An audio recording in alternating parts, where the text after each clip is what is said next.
right, hey man, last one of the season at 15-11 for 12th overall. Dylan Wright here, man.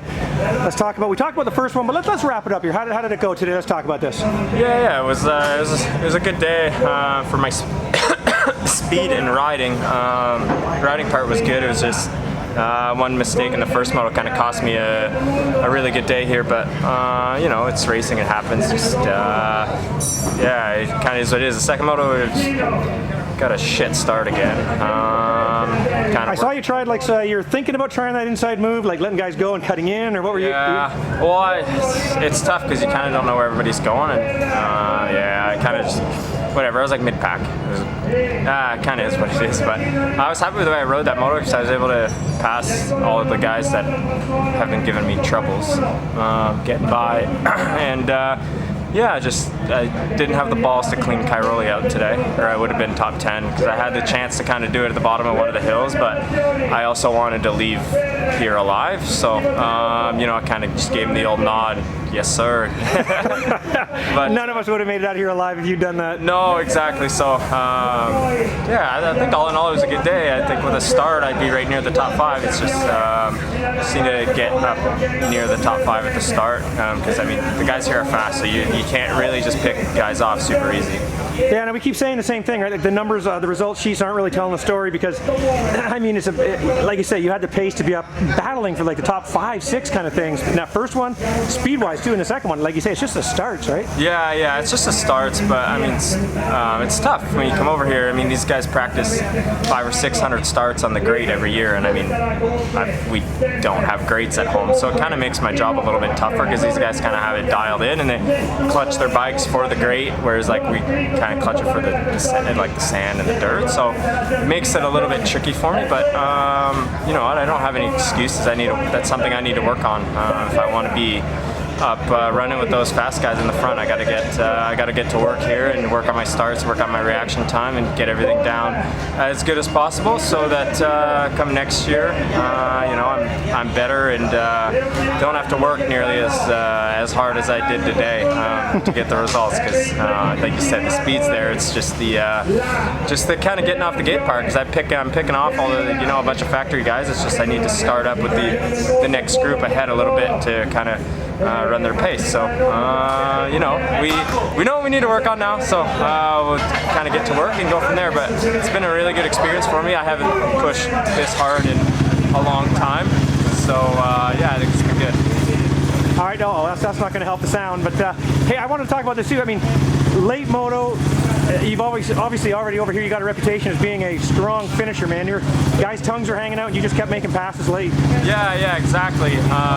Generally speaking, it's kind of my strong point. It takes me 3-4 laps to kind of get going, and over here it's kind of taught me that I need to sprint the first 3 laps as well, but I'll also try and keep the intensity up the whole moto. Fitness never's really been an issue. My trainer Rob Moolen, you know, keeps me dialed in, and this is why I grind all year, so that the, you know, Sunday's easy. These motos aren't hard on me. I'm not tired at the end.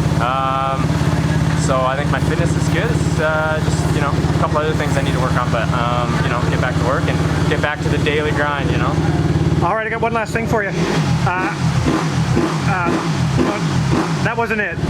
I was at the hotel today and talking to the guy in the room next to us, was actually a photographer, so we were talking, and he actually said, yeah, Dylan Wright, man, people are talking. Like, this guy randomly said that, so that's pretty cool, man. What's the story? Yeah, I don't have a story at the moment. I mean, I'm not gonna lie, it would be cool to come over and race over here. You know, I think my speed is where it kind of needs to be to battle up front. If I was up here for like the whole series and was able to properly test on these tracks and kind of get it done, I think I could really get into that top 5 more, like consistently top 5 and 10, and kind of get the job done over here. But that being said, you know, I also like it in Canada. You know, racing's good, racing's fun, and you know, our lifestyle's fairly good. So it's kind of pick and choose a little bit. And obviously, I'm still under contract with my team, so we'll kind of see what happens here in the coming weeks. Obviously, you know, I've kind of expressed some interest from some teams to kind of maybe have a spot over here, but everything's kind of up in the air right now. I'm not one that gets too excited about someone talking to me about an offer, I like to see it on paper, and from there we discuss with Derek and the team back home. So I'm not going to make anybody too excited that I'm going to be over here full time, but definitely want to do more of these races, because if anything, it's really good for me. Like I haven't pushed this hard in a long time for the whole moto, and have guys on me all the time. So I think it's been a great experience for that, and kind of shows me, I got some work to do if I want to beat these guys. So get back to work and try and get faster and more consistent. All right. Well, this next question would be a whole other story, so we won't get into details. But you're going to go home now and come back here to race the Paris Supercross, right? Yeah, so that's next. Yeah. So I was kind of debating staying over here, but bike's getting shipped back and stuff, so it makes it a little bit tricky. But I'm gonna go home and regroup a little bit. It's been a long 3.5 weeks, 4 weeks over here doing this grind. I mean, it's not easy. I'm alone a lot of the times, staying in the hotel in an apartment and stuff. I haven't seen my family, my fiance, and anything in a month. So it's been kind of a grind. So go home, regroup, recharge the batteries, go see a dang physiotherapist or something to get my body. Body's a little rough after this month here on these tracks. So get the body all done up, and in a couple weeks head to Paris. I think it's on the 24th. I'll fly out to go to Paris and do it all over again.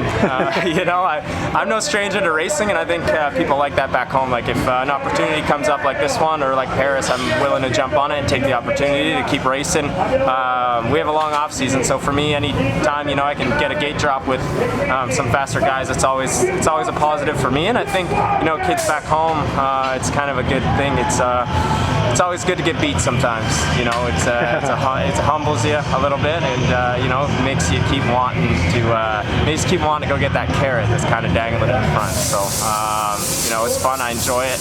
And so if anybody's in France around Paris, the Supercross is going to be pretty badass. Eric, Bernard, and Xavier, they always put on such a good show. So I'm happy to be a part of it again this year and get the job done on some Supercross. I've just got to find somewhere to ride here when I go back.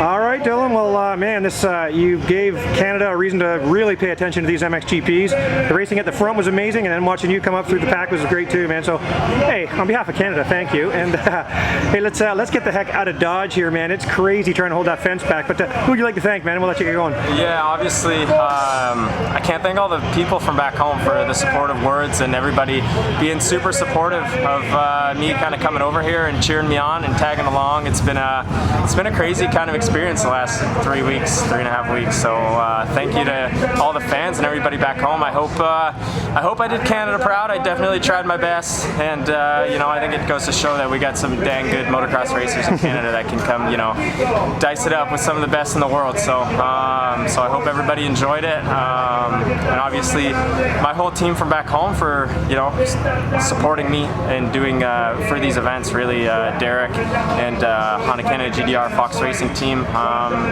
Without them, I probably wouldn't have been able to do this, have this opportunity. So thanks a lot to those guys, and the sponsors that kind of jumped on board. Priority Mechanical, Toys for Big Boys, and MX101. It was kind of cool to have them on the bike today, reminiscing some old times. So just everybody for helping me out. Without them, it wouldn't be possible. And then obviously, I know this is a long list of people, but there's a lot of people that kind of made this and happen. I'm holding a camera here, Dylan. Yeah, there's a lot of people made this happen, but everybody over here from the Honda 114 Motorsports team, it's been a pleasure to work with you guys and work with them, and with the HRC boys as well. So thank you, Giacomo, Olivia, for kind of making this happen, and hopefully I can kind of put some results on the board that they were happy with, and maybe get the call back.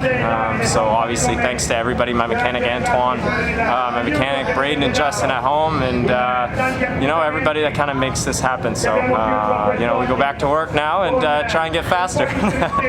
All right, Dylan. Well, hey, thank you very much for the chat. Thanks for taking the time, and safe travels home, and good luck in Paris. Yeah, thank you very much. I guess now we get to go celebrate a little bit.